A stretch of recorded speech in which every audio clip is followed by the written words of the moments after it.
Back at home, feeling misunderstood. In between these ears ain't nothing good. All right, we're back. Thank you for sitting through those partnership advertisements. We got a lot of great partners. Link in our link tree at FEOTV Pod, Instagram, Twitter. That's where you can DM us for the shirts. I'm wearing one of the shirts right now if you're watching this clip on YouTube. And we also have Unhinged merchandise as well, unhingedsn.com. We'll have the link in our link tree. It's through the Teespring app, as well. Teespring app. Yeah, use that Fanatic stuff. Like you said, it's All-Star Weekend. Look, I mean, this is the 05 baseball All-Star basketball jersey. It's an old one, KG old one, so you got to go get you whatever you can out of Fanatics. Go get you, I mean, if you want to watch the All-Star game, use Fubo. I mean, it's just one thing after the other. They all tie in together. It's true. And if you want a beer and watch it, go to High Alpine Brewing. If you're in Gunnison, that's for sure, because that's the only place. We did bring it up. If you go back and listen to that Gunnison Valley episode, I asked Scott point blank, when are we going to get some of these High Alpine brews distributed? So it's a possibility once COVID is over with. Knock on wood this time next year.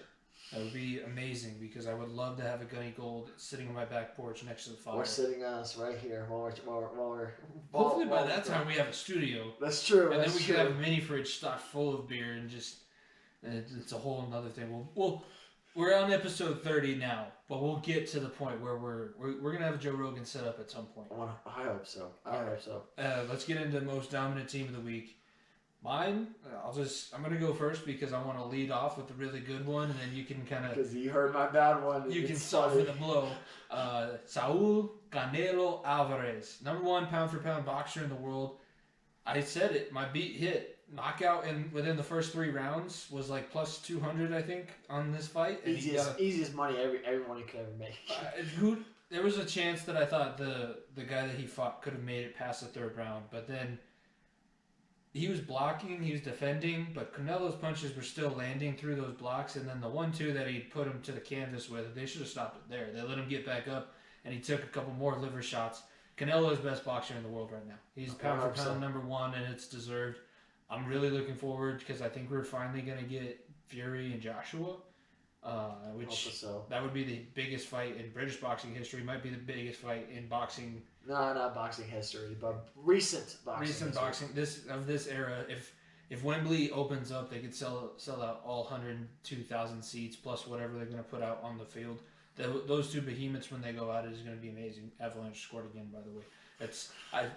Watching not being able to watch these, I have to go through ESPN updates on my phone, and it's like having somebody just blowing you up every single episode. I have the same thing going, if I'm being honest with you, so it's not a bad thing. All right. My most dominant team of the week is the New York Knicks, baby. New York basketball is back, maybe, but the Knicks have been winning games. They are taking down good teams. They're beating good teams, don't get me wrong. And the Knicks could be hosting a playoff game. Oh, hosting a playoff series, excuse me. Hosting a playoff series. Imagine me saying that at the beginning of the season. Hell, the end of last season. If I would have told you that the following year are going to host a playoff game, I'd be like, what the hell are you smoking? The Knicks are terrible. Well, things changed, and New York basketball is back. Well. There's nothing. The turntables turned. Yeah, I don't know, but hey, like I said, when New York is the epicenter for basketball, and when the Knicks and the Nets are doing good, it's better for basketball. It is what it is. I don't hate the Knicks at all because I feel bad for them, honestly. But I mean, they're too bad to hate. It's like hating the Bengals. Why? You're just kicking a team while they're down. Exactly. No, and Madison Square Garden's the mecca for anything. Mm-hmm. That's where everybody wants to do concerts. That's where everybody wants to fight, box, MMA, whatever it may be. Wrestle, WWE, and Madison Square Garden's always been great. That's a huge history thing there. So now let's get into our relatively new segments. Third time And we'll start with What's Brewing, presented by the High Alpine Brewing Company, our partners over there in Gunnison. Follow them on Instagram and Twitter at High Alpine Brew, and you can like them on Facebook as well. But let's go ahead. What's brewing for you? We'll start with you on this one. What's brewing, man? I tweeted this out on our account. Deshaun Watson liked a tweet saying, I am so happy that Deshaun Watson is going to be a Denver Bronco. The dude said it in Spanish, but when I clicked the translate button, it said at Denver Broncos, at Deshaun Watson, and he liked it. That's my Actual What's Deshaun Watson. Actual Because Deshaun it came Watson. from a Deshaun Watson bot. Yeah, account, no, right? it came from the actual Deshaun Watson Twitter page, and that was liked, and it came up, and if it happens, we are gonna have an emergency pod. I guarantee you that. And if look, if it happens, I could be more ecstatic. But the closer and closer we get toward the draft, I think there's a better shot because the Texans are getting desperate. I think they need to get to the point where now it's just the highest bidder. Because Deshaun Watson already said he's not going to play. He said I'm not going. The relationship is so far gone. That's quote unquote so far gone that he wants Easterby out. He wants ownership and the general manager. Because Jack Easterby is the general manager / Deacon that they have. Sharks just scored again, or scored by the way, so it's 2-1. But he wants the upper management taken out. So changing the sitting GM and the head coach, they talked about Deshaun having a Zoom meeting with them over the weekend. It doesn't mean anything. Yeah. He still doesn't want to be there. It's very obvious. He just gave a list of demands of teams, and the Denver Broncos were on that list. They were. It's gonna happen. He's not gonna. All the people saying that he's gonna sit out, the Texans aren't gonna let him sit out because that makes. If they say, okay, fine, we're not gonna trade you, but you can go ahead and sit out, that cheapens their look as a franchise. It cheapens bringing somebody in free agency to try and help, and then you also lose out on the assets that you can bring back. Deshaun Watson's gonna bring you all the assets that you would need to take your very, very poor, whatever you want to call it. I'm not gonna call you a football franchise right now because it's just that bad. You're like ECW in the early 2000s where, Paul Heyman had already jumped to WWE. There's nothing going on. The Canadians on Two for Chirping like to say tire fire. That's what you are right now. That's your legitimate classified A tire fire in Houston. It's... The way I see it is the J.J. Watt signing to Arizona came out of left field. Why not? I mean, not many people are talking about the Broncos. A lot of people are talking about the Bears. A lot of people are talking about the Jets still. The Bears would be so ironic, and we talked about that with Zach on the last episode. So, I mean, the Broncos are out of left field a little bit. It may make sense. I thought Peyton Manning was out of left field when it happened, and then we were in middle school. I think we were in 7th grade. 7th grade or 6th grade, when you first came over, and one of my teachers told me, he said, "We got Peyton." I was like, "No, you didn't." Peyton's not. I could not, in my head, I could not picture Peyton Manning as anything other than a Colt, and then. Hey, it happened. And we had a Super Bowl out of it. I went to a Super Bowl parade. And not many people can say that. We both did, yes, we did. Yeah, I mean, us and 2.3 million of our 2.3 closest million friends. high as fuck friends. I still remember the cloud of marijuana smoke over the whole city, downtown, all of downtown Denver. Yeah, no, I knew that it was a strange situation. One of the international tournaments or one of the camps that I went to, we were talking about the Broncos Super Bowl parade, and when I say that 303 was the headlining performance, people are like, no. Actually, that makes a lot of sense with how high you fuckers are all the time. The band 303 also from Denver. I know a lot of people don't know that. 303 is the area code. Area code. I know you didn't know. I know that's news to everybody. Because I've told people that before, and they're like, 303 is from Denver? Oh, it's the area code. Oh, gotcha. That's okay. Shut your lips. That's all I'm going to say about that. My What's Brewing, Tiger Woods' unfortunate car accident late last week. Looks like none of the injuries are life-threatening, but who knows what it's going to do. I mean, it could have ended his golf career. They had to use the jaws of life to get him out of the car. It was a bad situation, but it was kind of cool on Sunday for the tournament that was going on. All the golfers except for Max Homa, which is kind of a funny story. That's part of why this is my What's Brewing. Wore red because Tiger usually wears red on Sundays in men's championships. So that was kind of cool. People are going after Max Homa. The guy Tiger Woods got into a car accident, I think Thursday, so he was already at the tournament getting ready to go. Maybe he didn't bring a red shirt. Maybe he didn't want to go get a red shirt. Someone just didn't tell him. There's no hard feelings. He didn't do it disrespect. He wasn't being. It wasn't disrespectful. It was just more an honor to the other players. Yeah, and I mean, there could have been teams the day after Kobe died that didn't want to do the 24-second violation or anything like that. There could have been teams like that, but no, it was a gentleman's agreement.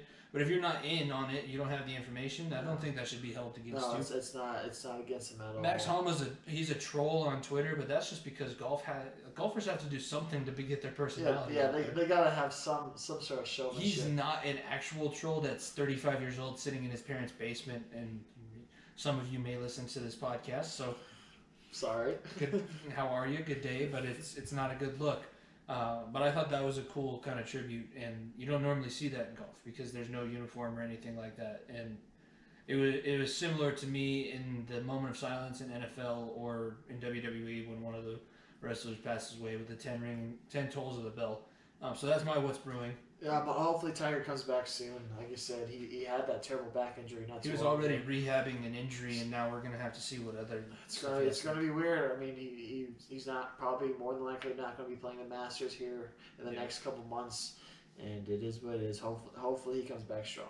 That's what's brewing. I mean, maybe his son will win a Masters. So. He won't win this year's Masters, but eventually win. No, I know. I don't want to talk about that though because that means we're old as fuck at that point. That's true. It is very true. That's what's brewing, presented by the High Alpine Brewing Company. Like we said, follow them at High Alpine Brew. Now let's move into off the hinges, and I'll start on this one because I know you got one that you're pretty excited about, and it's players teasing retirement. I didn't like it with Brett Favre. I don't like it right now with Drew Brees, and I mean even to some extent Big Ben because he never fully came out and. He didn't make all the same gestures that Drew Brees did, coming back out onto the field, waving goodbye to everybody in the crowd, everything like that. But he did that video with Marquise Pouncey. They also got their ass kicked by the Browns. That's true. And he was the reason, like the same reason why Drew Brees was the reason the Saints lost to the Bucks. Big Ben was probably the reason that they lost to the Browns as bad as they did.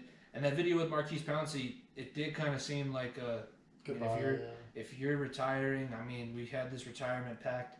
But now they're kind of teasing it, and I don't like it, and I don't really care for the Saints or the Steelers. Everybody knows that I care for the Steelers. Everybody knows that I hate the Steelers, but I don't want to beat a washed-up Roethlisberger every single year if I'm a Bengals fan. Oh, I think you do. No, I mean I would rather beat them as a good team. I would rather be a better team, like in 2015 or those years where Andy Dalton got us to the first round of the playoffs. We would beat the Steelers because we were a better team than them. Jimmy, I think you're gonna. If I tell you said this like when you're like a year down the road that you just said that you want the Steelers to be competitive and the Bengals to win though. I know, but the Steelers to be competitive, I think you would much rather the Steelers suck ass for so many years than the Steelers be competitive. And don't get me wrong, Bengals still be good, but if the Steelers were competitive, you'd sleep a lot easier at night. True or false? 100% true. I'm so. With them, it's different. With the Steelers, it's such a different brand of hate that I have. That's what I'm saying. If they're not competitive, it's better that way. I would rather them think they have a chance of winning and then me. Then you steamroll them by 40 every year. Every once in a while, a steamroll by 40 is nice because they've done that to us. I want the rules to be reversed with the Bengals and Steelers. We've been the submissive one in the relationship for a long time. Let's move it over. Let's surprised you said that. Tag me in. Don't pause on that because tag me in. Let's switch roles here, and the Bengals dominate the Steelers. But the Steelers still. I like the AFC North. I'm a fan of the AFC North as a whole. Yeah, it is competitive. It is probably one of the most competitive divisions out there. But I think I still firmly believe that. Wouldn't you much rather beat the Chiefs? If you were going to break this streak against the Chiefs, wouldn't you have rather it come off of them being 7-1 and winning a Super Bowl than being 2-14 and just the way I see it is a win, and if we're winning a division, it doesn't matter who else is behind us. I'm a fan of style. It's the Raiders. It's you with the Steelers, it's me with the Raiders. I don't want the Raiders to do success. I would rather them be the worst team in the league every single year and still kick the shit out of them. I don't want them to be competitive. You haven't had to sit through Raiders Super Bowl championships. I've had to sit through two Steelers Super Bowl championships. That's also fair. That's my off the hinges. It's old guys who don't know when to quit. Hang it up.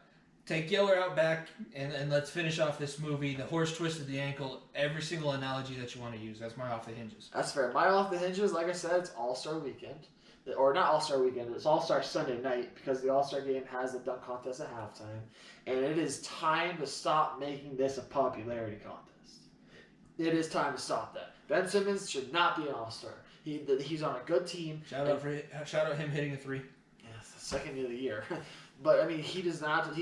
There's Trae Young should have been an All-Star. Sabonis should have been an All-Star right away. And that didn't happen. He had to be a fill-in replacement as well. Go back to the Western Conference now. Devin Booker wasn't an All-Star right away. Chris Paul got the honorary, quote-unquote, All-Star selection, which is ridiculous. And then if you look at what has happened in the past couple of years, it's LeBron every single year in the All-Star as the All-Star captain. Look, KD and LeBron deserve it. Don't get me wrong, but why not try something different? Jokic and Embiid right now are the top 2 MVP candidates. Why the hell not have? Because right now basketball is one of the top sports worldwide because of the reach it has in Europe and the reach it has in Australia and blah blah blah and overseas especially.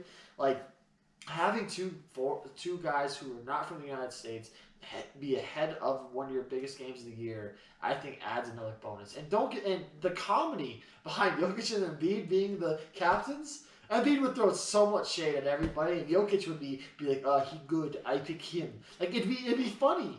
Like, do something different. I'm not trying to watch the same thing every single year. Get these young stars that deserve it. They finally got it right with Julius Randle and Zach LaVine being all-stars, but you still snubbed people that deserved it.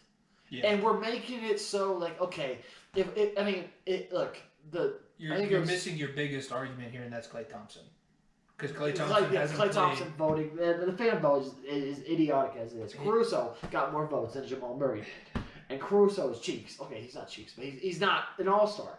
No, he's not. It's just ridiculous. People are not taking it seriously. It is what it is. The fan vote.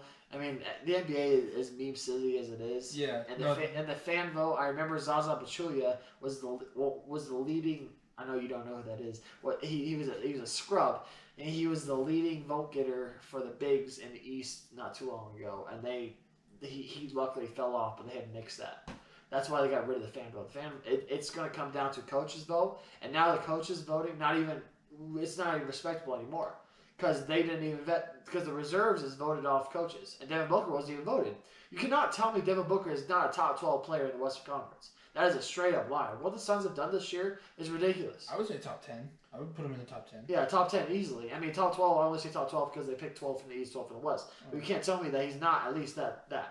Yeah, that's how far my basketball knowledge is behind because I didn't realize that they took 12 on each side. And then one more thing to add on top of that. Please give me something in the dunk contest. Give me an all-star. Give me someone. Because, okay, yeah. Don't get me wrong, Aaron Gordon's Zach LaVine dunk contest, probably the greatest dunk contest of all time. Don't get me You're probably going to have a blog about that fight me about that. But, I mean, it is some of the craziest dunks we've ever seen in NBA history. And those two weren't all-stars. Armstead. Yeah. Look, that's Fred Warner. Nightmare. Nobody's going to be able to block Fred Warner as a linebacker. That's not a good look. Not great. Jamal Adams. They're on the same team. Yeah. Don't listen to me. Don't listen to me. That's all I'm going to say. He is going to be... Isaiah Simmons. There we go. Yeah. Look, for 8 or 6 games of the year, seeing all of them twice a year, that is no fun. No fun at all. And I know the Russell Wilson trade rumors are weird because he wants out, but he doesn't want out. I don't think he wants out. I think that he's whipped and Ciara is tired of living in Seattle. I'm not a grunge singer. I'm done with the rain. Let's go somewhere else. Yeah, I just don't know, man. It's such a weird situation. I mean, you go to Vegas, but I don't know or go to Chicago. I don't know about that. I don't get it. I don't know. But I was talking with one of my buddies today too. I don't think that Seattle would really miss Russell Wilson. As a team, on the field, yes, but I don't think the teammates would, because Russell Wilson's not the most popular guy, especially when he's mic'd up on the sidelines. He's saying all the right things, and he's a great leader. And I'm not saying that this is an indictment on him or anything like that.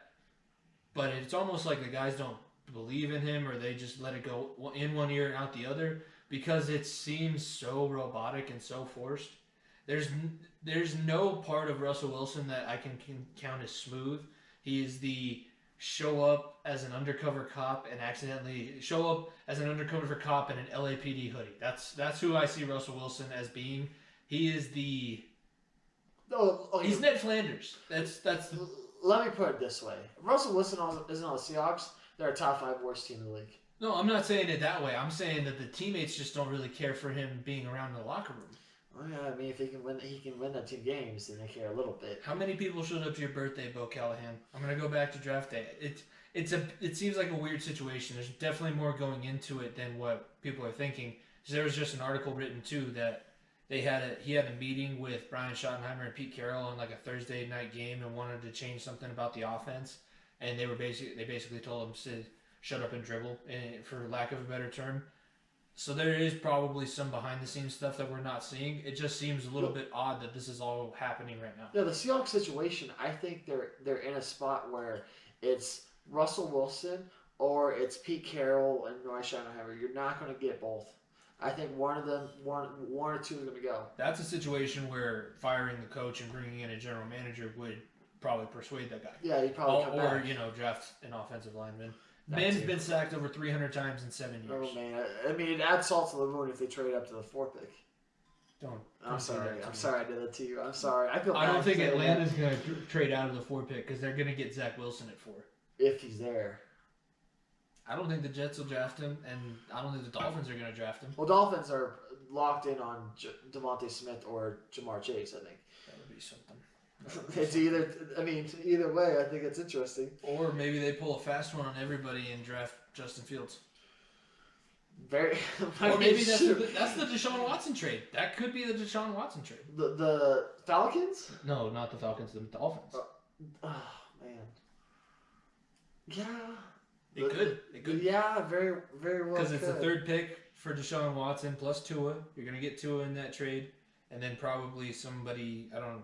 The Dolphins roster, I'm not too sure of. They have the defense, but they don't have a whole lot of. I mean, look, the Dolphins don't have a lot of offensive weapons. They have Myles Gaskin. They have. They overplayed last year. Yeah, their defense was good, but I think he's running to the same situation in Miami. They don't have a whole lot of young weapons. Yeah, it would probably That's be the only thing. It's similar situation. I hope there's mayhem, but I mean Russell Wilson. Imagine Russell Wilson being traded to the Raiders, Deshaun Watson being traded to the Broncos, and then having a division where Justin Herbert is the 4th best quarterback of the division. That'd be nuts. That'd be must-watch TV. That would be the best division of football too. AFC West, 100%. It's just a shame that the Chargers won't be in San Diego anymore because Justin Herbert would be the poster boy of San Diego, especially when he had his surfer bro hair. Yeah, and then that haircut was just weird too. Yeah, it was never let your strength coach cut your hair. He looked like Spicoli. He went from Spicoli to Buzz from Toy Story in the matter of minutes. Let's get into our ending of the show segments here. Wrap up episode 30. Can you believe it's at 30 episodes 30? already? It feels like yesterday, honestly. We have upgraded a lot of things. Yeah. And we're also keeping track of our stats a little bit more sophisticated. I don't have to do math anymore by hand. I've figured it out how to do it in an Excel sheet. And we are becoming a lot more technical and figuring things out. And it's amazing to think about. Like I sent you, we have over 3,000 total views on any of the content that we've put out. Mm-hmm. For 30 episodes. Thank you all for that. It's amazing. That's why we've been kind of going back and forth over the past couple of days, and I've been wanting to throw in more draft stuff, and I think I want to do that because now I know I have an audience that will listen. So thank you for that. That's what I wanted to throw in there. Now let's win some people some money. Let's hopefully win me some money too. Well, I'll start off then because I got a UFC one and I know you like to win some money on UFC. I remember seeing this one and I was like, I don't know about this. By the way, we're gonna have a bonus episode with Rev the Problem Coco for UFC 258. Another bonus baby, another fire episode. One. And I mean, Rev is always fun to talk about MMA with. Megan Anderson. Rev and Jeremy, the returning guests every month. We're gonna have to come up with a title for them. They're like benchwarmers of the. We might have to have a vote for Benchwarmer of the Year. Yeah, the third guest of the year or something. There you go. But Megan Anderson to beat Amanda Nunes. Is it Megan or Megan? I'm pretty sure it's Megan. I don't know. I feel like it's Megan. But either way, I mean, what are the odds on that? Plus 680? Yeah, no shot. Maybe better than minus 12,000. Minus 12,000, yeah. That's or maybe it might be minus 1,200, but either way. Yeah, I was going to say probably minus 1,200. But either way, no. Okay. I'm not gonna say no shot. She's a mother now. Maybe she's distracted. Who knows? No She's shot. the greatest female fighter of all time. I'll give her By that credit. far and away, the greatest female fighter of all time. By far and away. I don't know. Plus 680. This ain't no Holly Holm, Ronda Rousey BS anymore. No, This is the go. Ronda Rousey never should have been considered the best female fighter on the She planet. was at the time because she Her game was just so limited. Yeah, Ronda Rousey also put women's MMA on the map. She was the Mike Tyson. Yeah, she She put it was on the the Mike map. Tyson. She was the GOAT though. Yeah, But Amanda Nunes, I am never, ever going to bet against her. Ever. did somebody lose money on the Cyborg Yes. Nunes fight? I lost money on the fight to go the distance. And Thank God that fight didn't go to the distance because those two women would have beaten the shit out oh of my each gosh, I would have that poor girl that she last fought. That poor girl would have been done for. I was like, hang on, please hang on, please hang other. on. Where do they keep finding these soccer moms to fight Nunes and Cyborg? It's terrible. It's almost like they troll the valley in California and be like, hey, you got two kids who play soccer, you drive a minivan? Go fight Nunes. You want to fight Amanda Nunes? We'll give you a bat. It's not going to help. Yeah. She's going to take the bat away from you and then choke the lights out of you, but it's going to be worth something. I don't know. Don't throw money on Megan or Megan Anderson. Do yourself. Look, if you bet If we $1, come in here next weekend, or if she pulls it next off, Monday, I will take everything I said back. I don't know what I want, but I want something if that I happens. will figure something out, but if it happens, I will be first to admit and be like, I wasn't. Maybe you buy me my Joe Burrow jersey if that happens. Yeah, Bengals, please release those soon because I'm waiting because I want to see those too. But yeah, maybe we'll figure something out. I would bet a lot of money on Amanda Nunes. Minus 1,200 is terrible odds to take too, but I still. It's not a good fight to take. Yeah. What's your first beat of the week? I'll stick with the MMA. I'm going to fight before the Nunes fight. Aljamain Sterling to beat Peter Yan or Piotr Young plus 110. Aljamain Sterling. This is first of all. This should have been the original fight for the interim title once Henry Cejudo gave it up, but they gave Jose Aldo a honorary fight, and Yan just dominated him. It was a very, very bad performance by Jose Aldo. I felt almost bad. Jose after the Conor fight was never the same. Exactly, and Aljamain Sterling has a lot of hype. He's very outspoken. He likes to. He's very eccentric. Yeah. He likes to have some fun in the octagon. So I think that's my opinion. Gonna be fight of the night because we'll talk about more on the bonus episode. But I think Izzy is gonna roll through Blachowicz. I don't know if you can roll through a Polish guy. Well, I mean, unless you're pause on that. but also unless you're Germany in 1939. But I don't think that he's gonna get rolled through. But it's minus 110, minus 110. This is the most even fight on the card, I think, and it's for good reason. These two guys are dogs, but it's going to be a damn good fight. The same way that you don't think that there's a way in hell Nunes is going to lose, it's very difficult for me to see Aljo at this point in his career be the guy to beat Piotr Yan. I'm a lot more confident in Nunes dominating than Aljo maybe losing. What Yan did to Jose, and we said Jose was past his prime. Way past. What he was able to still do to him, yeah. It was as impressive as what TJ did to Henry Brown in the second fight. Yeah. That was very, very good for him. So it's I don't know. I think Yan is going to be the champ at that weight class for a long time. What's the odds on here? What's the odds? It's plus 110. Which that's why I picked it too because it's not. That would be like a hedge your bets kind of thing. Make sure you win some money. I can see that happening. I'll be okay with that one if that one goes. I don't have too much of a problem with that one. Yeah. All right. So my next one after that, like I said, it's conference championship time. I'm going with an upset. St. Bonaventure actually not an upset. They're the number 1 seed. I'm an idiot. St. Bonaventure to win the Atlantic 10 at plus 300, which is pretty damn good odds. Are they the favorite? They're the number 1 seed going into. No, I know, but are they the betting favorite? I think VCU is the betting favorite. But last time Bonaventure played VCU, I believe they won. So I'm going to go with St. Bonaventure to win the conference plus 300 Atlantic 10. Well, mine is the Padres, who just, like we said last week, committed $300 million to their third player in the last 2 years. $23 million a year, still ridiculous. It's ridiculous. You can say that it goes both ways on that deal, but they're plus 200 to win the NL West, and I just don't like those odds. plus 200, it's whatever. But I do think I was listening to the sports show on my way over here, and what the guy they had on said made a lot of sense. The Dodgers have probably going to win 105 games minimum this year. The Padres could win 97 games this year. The NL West, the top two teams in the NL It's West the top two teams are very, very good. Both those teams are going to show out. I just don't. Look, the Dodgers got better. They did. They got better. And now they don't have any pressure on themselves because they got the monkey off the back. Kershaw got the monkey off his back. He won playoff games in the World Series. Like the Dodgers have no. If you love the Tatis deal, why not put some money plus 200 on the Padres? Yeah, if you love the Tatis deal, you must be a diehard Padres fan because you got him at a discount. Yeah, I don't even know if diehard Padres fans exist though. I have some friends actually from school. I mean, they grew up in San Diego though. And so that's why. But. I mean, either way, my last one now, finally, I have Iowa to win the Big Ten Conference tournament. That's a very big surprise to a lot of people because obviously the number 1 and 2 seeds are Michigan and Illinois. Michigan and Illinois.